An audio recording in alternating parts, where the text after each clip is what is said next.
Countercurrents, 13th of March 2024, China's occupation of the Maldives puts India in a Cuba situation. China, which owns 36 islands in the Maldives, has bought Muizzu, used its propaganda apparatus to suppress the people's right to free will, and is actively working to destroy the democracy in the Maldives. President Mohamed Muizzu of the Maldives has once again warned that New Delhi will not be permitted to station any personnel, citizens included, after May 10, demonstrating his unwillingness to back down from his pledge to his supporters in China and the electorate to India out. Naturally, Muizzu's unwavering demand appears to be motivated by China's invisible hand. This places India and its interests in the Maldives in a precarious situation that may be somewhat similar to the one the US found itself in following the revolution in Cuba. The coup of Fulgencio Batista's dictatorship on January 1, 1959, by Cuban Marxist revolutionaries proved to be a turning point in the history of ties between the US, Cuba, and the USSR. Fidel Castro became the new leader of Cuba after years of violent struggle by the revolutionary Marxists, riding the wave of public anti-government and anti-American feelings. The close ideological ties and overwhelming backing from the Soviet Union meant that Washington could never be comfortable having a socialist regime nearby. Presidents and actions came and went, but Washington's strategists could not overcome their concern that the Soviet Union would establish itself close to American soil. The Soviet Union's nuclearization of Cuba with missiles almost put the world in danger of a full-scale nuclear conflict. This illustrates the perils of two nuclear-armed nations vying for control of a nearby little island nation.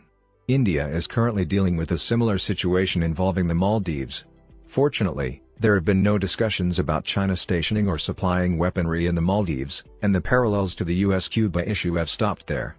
However, China has been gradually deploying ships and troops to the region. China-India geopolitical rivalry. India's influence has traditionally included men, with New Delhi providing vital assistance in times of need. China and India wish to increase their influence in the strategically important island nation. For a while now, China has been attempting to establish itself on the islands that overlook the crucial east-west sea lines of communication, which are essential to the country's economy. To prevent this from happening, India has been attempting to gain the upper hand over the leadership in Male. This developing geopolitical competition has placed the relationship between New Delhi and Male in an awkward position. The election of Mohamed Muizzu to the Maldives presidency in September 2023 may prove to be a watershed moment in the history of India-Maldives ties akin to the Cuban Revolution. Muizzu is not only seen as a challenger for India because of his perceived favorable attitude toward China, but he also won the election on the strength of his India Out campaign, which effectively overthrew the opposition's India First platform. The election between Mohamed Muizzu and the current president, Ibrahim Mohamed Solih, in September 2023 was widely referred to in the media as a runoff between politicians who support China and India. Foreign policy objectives rarely influence election results, domestic concerns frequently do. However, this is not to argue that elected leaders' preferences in collaborating with any foreign power are unaffected by sentimental inclinations, particularly when it comes to an extra-regional power. Although Abdullah Nasheed, the first democratically elected president of the Maldives, described the incoming President Muizzu as neither pro-China nor pro-Indian, the new administration's statements and deeds beg to differ. The European Election Observation Mission, EUEOM, reported that the Coalition of the People's National Congress, PNC, and the Progressive Party of the Maldives, PPM, which is currently in power, disseminated false information about India's military intentions to incite anti-Indian sentiments and damage India's favorable reputation among the Maldivian people. It appears that Nasheed has not been pleased with New Delhi's efforts to foster ties with Solih. He may have broken away from the Solih regime and assisted Muizzu in narrowly defeating his opponent because of India's willingness to cooperate with Solih over Nasheed. In all fairness, Muizzu is not the first Maldivian president to be seen as having a pro-Chinese slant. After being elected in 2013, Abdullah Yamin's pro-China policies ultimately resulted in his overthrow in a coup in 2018. During his 5 years in office, Yamin, currently serving an 11-year sentence for corruption, brought Male and Beijing closer. In President Yamin's administration, Muizzu served as Minister of Housing and allegedly gave Chinese firms the go-ahead for most infrastructural projects. What, then, is the reason for concern in New Delhi this time, considering that the Maldives has already had a pro-China president? Well, for the simple reason that things have changed over the past 10 years. China is funding the anti-India protests in collaboration with Pakistan, demonstrating that it is no longer afraid to use its power. It is also true that more strong nations develop leaders in weaker or smaller states to use them to further their objectives on the road. It appears China has discovered a more suitable substitute for Yamin. The Maldives in China's plan for expansion. Although Muizzu may argue that his demand is a fight for sovereignty, he is right to ask New Delhi to recall all of its military soldiers and equipment. Things are seldom clear-cut in real life, this situation is no exception.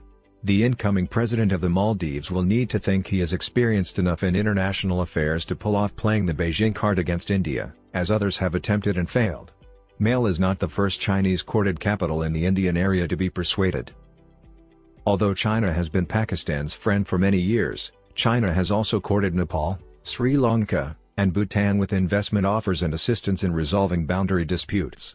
China marketed the Belt and Road Initiative, BRI, as a way for other nations to establish a win-win relationship with Beijing and reap the rewards of having strong economic ties with the Chinese capital. The island nation of Maldives, situated on the sea's edge and depends on tourism for its economic growth, regarded the BRI as a chance to enhance its economic expansion. The country's proximity to China attracted infrastructural investment totaling more than $1.3 billion.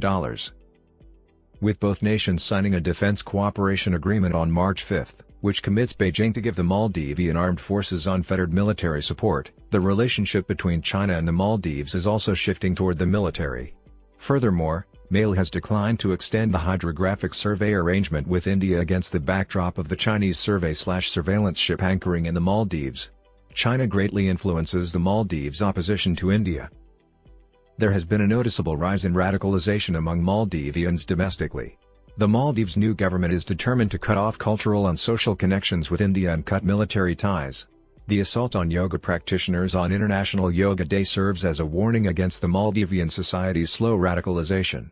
Centuries ago, Islam was introduced to divide mainstream culture.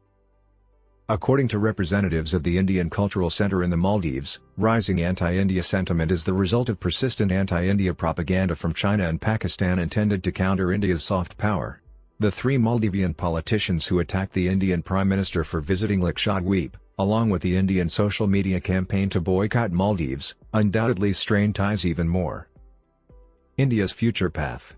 In international relations, nations are not always able to cooperate with the leader of a nation that is advantageous to them. As President of the United States, Donald Trump, for example, presented many other nations with a leader who frequently appeared erratic and hostile.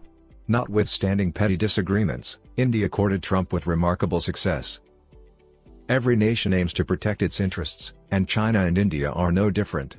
The Maldives have become increasingly significant to Beijing for various reasons, such as because Beijing needs to expand its military presence in strategic areas.